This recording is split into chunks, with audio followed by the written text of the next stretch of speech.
So we've already applied the oil to the back, and what you can do before you start the hot stones in the back is actually use one of your largest stones, sometimes called the sacral stone, and place it just in that area at the very lower part of the spine going into the glutes. But because it's so hot, it would be really painful. It would actually burn if it touched the skin. So you can pop it into some sort of protective towel and then just place it on the area. And then you just ask your client if it's comfortable, if it's in a nice position, and they're going to feel a very gentle heat as you're working on the treatment. So we've already applied the oil.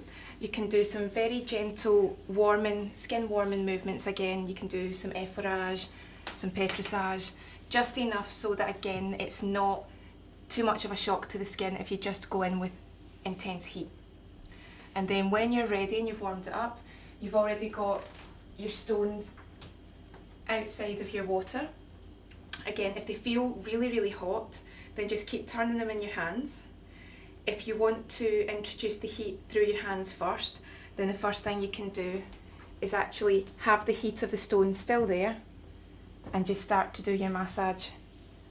And again, a few more turns of the stones in your hands, place them down safely where they're not going to touch the skin, and the residual heat within your hands is a lovely introduction. Then when you are ready to use your stones, you don't want to start at the base of the back because it's very sensitive and it's almost guaranteed that intense heat will make your client jump. So up at the top of your back, it can take more heat. So this is where you want to start. So keep moving. Don't stop at any point, because if the heat builds up in one area, it can start to really irritate your client, could even burn. So start at the top, keep moving.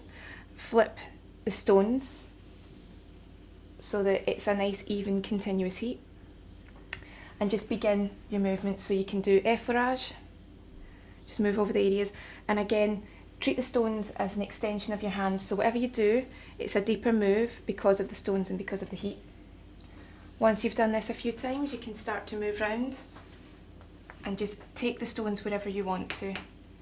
Again, you don't want to work directly over the spine, but everywhere else can just be an extension of what you would normally do in, say, a Swedish. So we can do effleurage, we can do palmar kneading.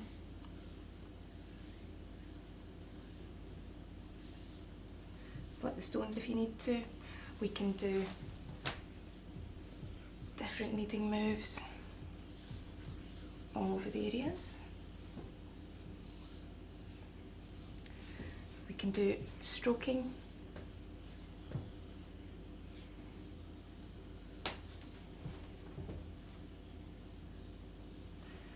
And some really nice stretching moves.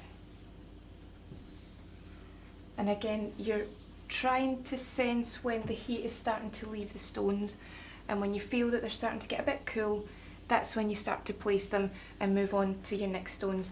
And you start with your larger stones first if you want to on the back, but there are so many different ways of doing it. This is just one particular way. You can stretch out that area. So when we feel that we're losing the heat in these, you can very gently place them, and then you grab your next two. Same idea again. They've been sitting out just for a moment or two, so they're not roasting hot, and they're also dried so that they don't become an oily, watery mess on the back. So you can turn in your hands just to get the heat. If you want to start again just with the heat in your hands, same as before, just to introduce. And then when you're ready, just start at the top of the back. And what you can also do now is use the edges of your stones if you want to just work doing any circles to get rid of any nodules, any tightness. So you can do that and then use your stones just to drain. We can also slide the stones around the neck and the shoulders. We can work along the lower back. And we can also work down the spine just using the edges of your stones. And again, you would take your time, just showing you the basics of what you can do here. And as before, once you feel that you've used the heat and it's starting to cool down a little bit, place your stones and move on to your next ones. Same as before, these are smaller yet again, so we can spend a little bit more time on other areas. Just take the stones where you need to spend quite a little bit of time here. Release tension in the neck.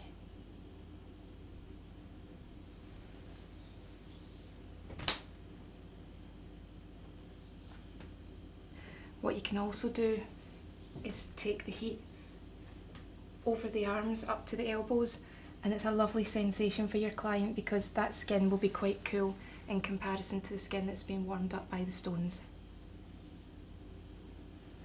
And again, once you're finished, pop your stones along the back. They start to lose their heat, but when you're working on the area, it's still a lovely sensation for your client.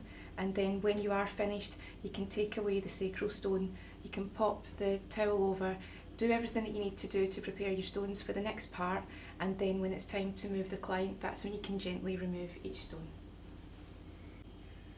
A little addition for the back that not everyone does is to use the longer stones, and these are great for really spending a lot of time working on specifics, especially around about the scapula, just in the shoulder blades. And you can really get in there and spend a lot of time trying to break down any knots and nodules.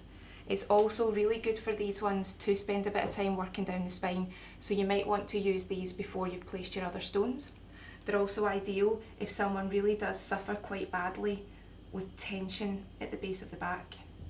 And the other thing that these are ideal for is you can really scoop in much easier than you can with the standard stones. You can scoop right in to the neck at the clavicle area, and then when you're finished with these stones, you can actually just pop them round about this area and just let the heat sink into what can be quite a tense area.